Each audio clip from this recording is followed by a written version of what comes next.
اهلا بيكم يا حبايب محمود جمال في حلقه جديده من حلقات المحليات. متنساش اعمل لايك، اعمل شير، اعمل سبسكرايب، فعل زر الجرس. والحديث عن لقاء مباراه مصر وبلجيكا، مباراه وديه لمنتخب بلجيكا، تحضير لمباريات كاس العالم.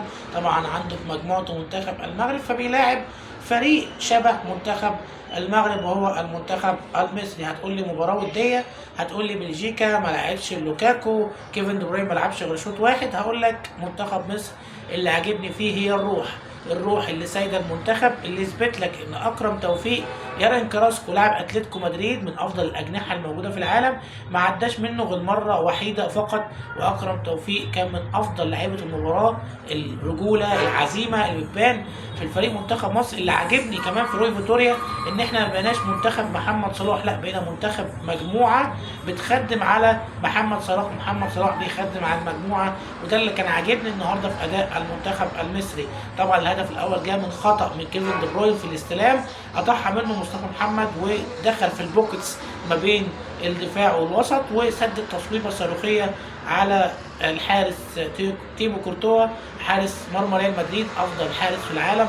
تصدى الكورتين، واحده من تريزيجيه النهارده وواحده من محمد صلاح، لكن احرز الهدف مصطفى محمد الهدف الاول. المباراه استمرت ان منتخب بلجيكا مسيطر مستحوذ، لكن مفيش فرص خطيره على المرمى غير كره يارين كراسكو اللي جت في العارضه. غير كده منتخب بلجيكا ما راحش على منتخب مصر بفرص كتيره. لكن الناحيه الثانيه منتخب مصر راح بثلاث فرص في الشوط الاول، واحده جت جول والاثنين التانيين اتصدوا. اهم حاجه نستمر على الروح ديت، نستمر على الاراده ديت، نستمر على روح المجموعه اللي بيقودها محمد صلاح. مبروك لمنتخب مصر فوز.